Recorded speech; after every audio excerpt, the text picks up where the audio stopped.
सबसे ज्यादा मुश्किल और दिल तोड़ने वाला प्रोजेक्ट किया होगा। पहली बार यहाँ पर सच में बात थी जिंदगी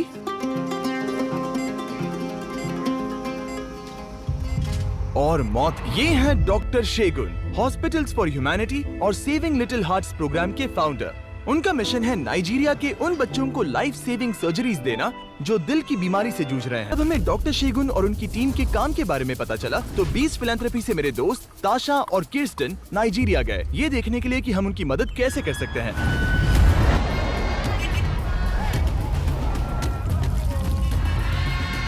टीम डायमंड हॉस्पिटल लेगोस पहुंची, जहां डॉक्टर शेगुन ने उन्हें सभी बच्चों से मिलवाया जो अपनी सर्जरी वीडियो पे बने रहो, अभी तो और मजा आने वाला है। आगे देखते हैं होता क्या है। ना पा सके जिसकी उन्हें सख्त जरूरत है। नाइजीरिया में बहुत ज्यादा गरीबी होने के कारण कई हॉस्पिटल्स में वो जरूरी इक्विपमेंट्स नहीं होते जो गंभीर बीमारियों के ट्रीटमेंट में काम आते हैं। अगर इन्हें सही इलाज ना मिले तो शायद वो अगली सुबह देख भी ना पाए। हमें डॉक्टर्स ने ऐसे किस्से सुनाए जहां उन्होंने किसी बच्चे के परिवार को कॉल किया और कहा आप आज आ सकते हैं, लेकिन वो बच्चा पिछली रात को ही गुजर चुका था। ऐसी कहानियां सुनकर दिल टूट जाता है कि माँ बाप अपने बच्चों को खो रहे हैं।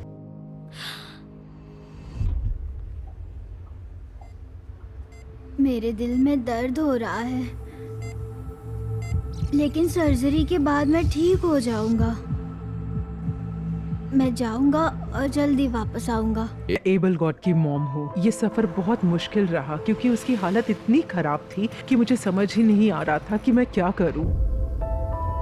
ये दिल की बीमारी बच्चे के पूरे परिवार को इफेक्ट करती है। इन माओं को 24 घंटे अपने बच्चे की देखभाल करनी पड़ती है, जिस वजह से उनकी जिंदगी पर बहुत असर पड़ता है। इन माता पिता का प्यार इतना गहरा है कि अपने बच्चों को एक बेहतर जिंदगी देने के लिए किसी भी हद तक जा सकते हैं। जैसे इन पेरेंट्स ने डायमंड हॉस्पिटल तक पहुंचने के लिए 9 घंटे का सफर तय किया ताकि उनका बेटा जियोवानी वो सर्जरी करा सके जिसकी उसे सख्त जरूरत है। जुवानी की ये सर्जरी होना हमारे लिए बहुत बड़ी बात है। इससे हमें और भी अच्छी अपॉर्चुनिटीज मिलेंगी।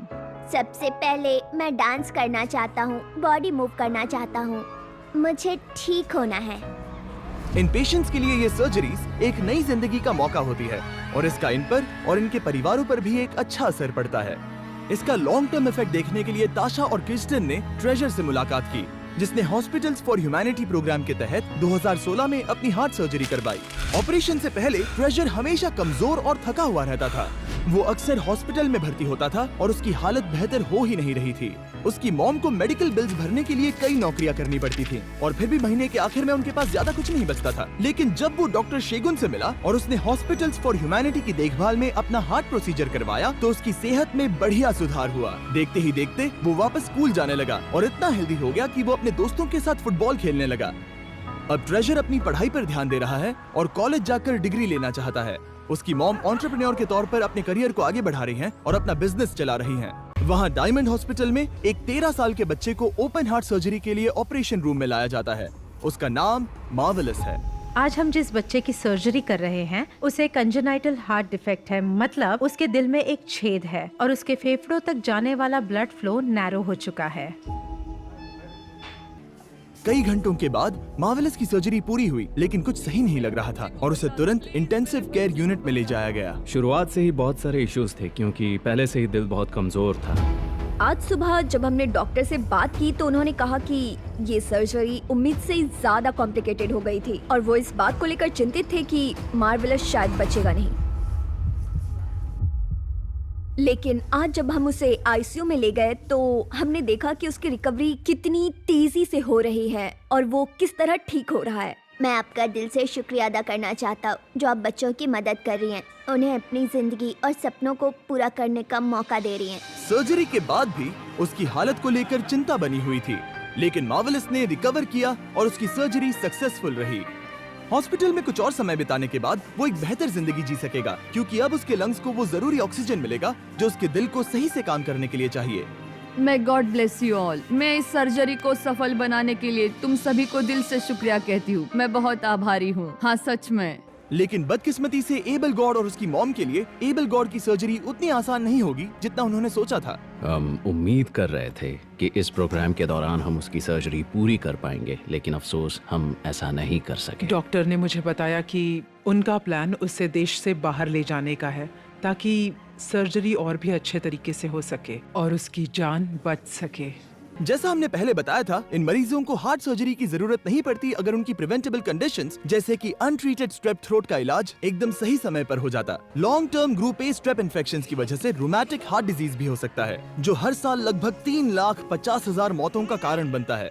यही वजह है कि लाइट एआई ने एआई बेस्ड टेक्नोलॉजी बनाई है जो ग्रुप ए स्ट्रेप के डायग्नोसिस को आसान बनाता है। ये और भी ज्यादा एक्सेसिबल बन जाएगा ताकि जानलेवा बीमारियों को रोका जा सके। आपको सिर्फ एंटीबायोटिक्स का एक डोज लेना पड़ सकता है, जो कि बहुत आसान है। ये इनोवेशन बेहद कम पैसों में हजारों जिंदगियां बचा सकता है, जो कि अनट्रीटेड केसेस के इलाज में लगने वाले खर्च से बहुत ज्यादा कम है। लाइट एआई का टेस्ट स्मार्टफोन के जरिए तुरंत डायग्नोसिस करने में मदद करता है और जरूरत पड़ने पर फास्ट ट्रीटमेंट सर्विसेज भी देता है। सोचिए, सिर्फ एक फोन की मदद से हम कितनी जिंदगियां बचा सकते हैं। इस कमाल की टेक्नोलॉजी के बारे में जानने के लिए डिस्क्रिप्शन में दिए लिंक पर क्लिक करें। अगर आप चाहें तो लाइट एआई और मिस्टर बीस्ट इनिशिएटिव को सपोर्ट करने के लिए डोनेशन भी दे सकते हैं। तो और स्पॉन्सर्स और आपके डोनेशंस की मदद से हॉस्पिटल्स फॉर ह्यूमैनिटी अफ्रीका के बच्चों की जान बचाते रहेंगे। और मैं शुक्रिया अदा करना चाहता हूं आप सभी का जो हमारे वीडियोस देखते हैं। अगर आप ना होते तो बीस्ट फिलैंथ्रोपी ऐसे ग्राउंड ब्रेकिंग ऑर्गेनाइजेशंस जैसे हॉस्पिटल्स फॉर ह्यूमैनिटी की मदद नहीं कर पाता। जैसा कि मैंने कहा, हम इन वीडियोस से जो भी कमाते हैं वो सब फ्यूचर प्रोजेक्ट्स को फंड करने में जाता है। तो दिल की गहराइयों से आप सभी का तहे दिल से शुक्रिया, जो हमें दुनिया भर में इतना अच्छा काम करने का मौका दे रहे हैं। और अब हमारे छोटे दोस्त मार्वेलस की तरफ से एक मैसेज। मैं उन सभी बड़ों को थैंक्स बोलना चाहता हूँ जो बच्चों की मदद कर रहे हैं। इस सर्जरी के बाद मैं बहुत खुश हूँ। अब मैं स्कूल वापस जा सकता हूँ, दोस्तों के साथ खेल सकता हूँ, जो मन करे वो कर सकता हूँ।